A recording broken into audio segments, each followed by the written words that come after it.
Nagbigay ng update si Senate President Francis Chis Escudero kaugnay sa mga aktibidad sa Senado maging sa sitwasyon ng ilang panukalang batas at mga inaasahang pagbabago sa kanilang institusyon. Yan ang ulat ni Daniel Manalastas. Ilang araw bago ang SONA ni Pangulong Ferdinand R. Marcos Jr., pinaunlakan ako ni Senate President Francis Escudero. Sa panayam, kinamusta ko ang kalagayan ng mataas na kapulungan ng Kongreso. Abala ngayon ang Senado hindi lang sa mga pagdinig at pagbabalangkas ng panukalang batas, maging sa pagsasaayos at pagpapaganda rin ng loob ng gusali. Hindi to preparations para sa opening.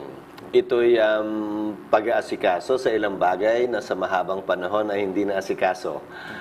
Dahil naging busy rin naman ang Senado sa iba't ibang mga bagay. So recess ngayon, ito yung pinakamahabang recess ng Senado, sinidye. So minabuti kong gawin ito. Kasunod ang pagpapalit ng liderato mula kay dating Senate President Juan Miguel Zubiri at ngayon sa panunungkulan na ni Senate President Escudero, kamusta na kaya ang mga senador? Inaasahan ko na siyempre kung ano mang may init na damdaming meron nung mahigit 2 buwan na lumilipas ay sana nanlamig at lumamig na dahil karamihan ng mga senador ay batikang mga senador. Wala nang maituturing baguhang senador dahil may mga 12, 15 taon ng mga senador at nakita, pinagdaanan at sanay naman sa mga ganitong uri ng palitan ng liderato sa Senado. Nagkapalitan ng maaanghang na salita noon ang ilang senador, pati na mga kongresista na ang punot dulo ay ang pag-aamyenda ng saligang batas o ang tinatawag na charter change at usapin sa tinatawag na People's Initiative. Pero ngayon, mas bumuti na raw ang sitwasyon. Matagal naman na kami magkakilala ni Speaker Romualdez. One batch ahead siya sa akin sa UP College of Law. Doon pa lamang ay nagkikita, magkakilala na kami. Maliban sa nanggaling din ako sa Kamara, nandun ngayon ang kapatid ko, marami din akong kaibigan at kasamahan sa Kongreso na napanatili ko yung relasyon at pagiging malapit at magkakaibigan namin.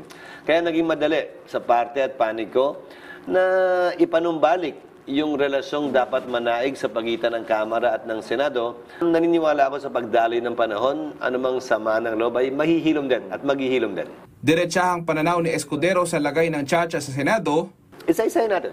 Yung RBH 6 at 7, dahil nagbitiw at na-appoint pa ang kalihim ng Department of Education, si Senator Angara, ibabalik namin yan sa komite at susunod yan sa ordinaryong proseso. Hindi yan magiging prioridad na ng Senado. Yan ang posisyon ko bago pa man ako naging Senate President at walang rason para magbago ang aking posisyon porket naging Senate President na ako. At ito ang aking paniniwalang posisyon din ng mayoriya ng mga senador sa ngayon. Asahan na rin daw ang ilang pagbabago sa Senado na magkaka-spokesperson na. Pero hindi pa dinitali ni Escudero kung sino ang napipisil sa posisyong ito. Pati na rin ang panukalang pagdadagdag ng araw ng sesyon mula sa kasalukuyang Lunes hanggang Miyerkules lang. Oo, dahil may mga bagay-bagay na hindi naman trabaho na ng mga senador din, kaugnay ng natural at ordinaryong trabaho ng Senado. Ipa-finalize pa lamang namin ng lunchtime. Pina-finalize pa lang. Isa sa mga Deputy Secretary General siguro. Sa maraming pagkakataon, siyempre gusto ng senador na sila nagsasalita. Pero para sa akin, kung tungkol yan sa trabaho ng Secretariat at hindi ng tanggapan namin, magandang may tagapagsalita na rin ang Senado. Sa tulong ng aking mga kasamahan sa kooperasyon at pahintulot nila, nais ko rin ipanukala sa kanila na magkaroon kami ng sesyon tuwing Webes para talakayan yung mga national at local bills at nang mahabol namin. Dahil mula ngayon hanggang sa pagtatapos ng Kongreso, pag nagbukas kami ng sesyon, 70 araw na lamang ang sesyon namin. Kung makakapag-Thursday sessions kami, ay madadagdagan ito ng 23 sesyon. So makakakulang-kulang 100 kami. Malaking bagay yun. Natanong ko rin si Escudero sa ilan pang kontrobersyal na panukalang batas tulad ng divorce, pati na ang panukalang batas laban sa political dynasty. Hindi naman talaga hinaharang yung anti-dynasty bill na yan. Kaya lang may mga katanungan na dapat masagot na hanggang ngayon ay hindi pa nasasagot. Hindi ako tutol o sang-ayon dito, hayaan ko tumuloy yan. Pero dapat masagot ang ilang mga katanungan kaugnay ng bill na yan. Kailangan mahanapan ng formula at paraan. Sa lahat ng mga nag-file ng anti-dynasty bill, hindi pa ako nakakita ng formula kung paano ito tutugunan. At ito siguro ang hamon kay Senator Robin Padilla ngayon na sana magtagumpay siya na makuha at mahanap yan. Hindi ako hahadlang, hindi ako boboto laban dito, dahil produkto ko ng dinistiya, conflict of interest yun. Pero kung kinakailangan ng boto ko para pumasayan, boboto ko. Kaugnay ng divorce bill, umuusad yan, pero dapat sana yung mga nagsusulong ito ay wag masyadong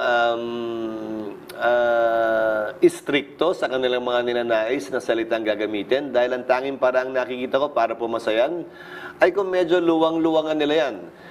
Hindi lamang na nagamitin ng salita at katagang divorce, pero maging bukas sila na amyendahan ng Article 36 ng Family Code.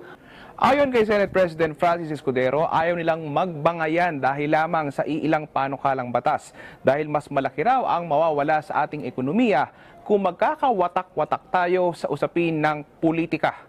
Daniel Manalastas para sa Pambansang TV sa Bagong Pilipinas.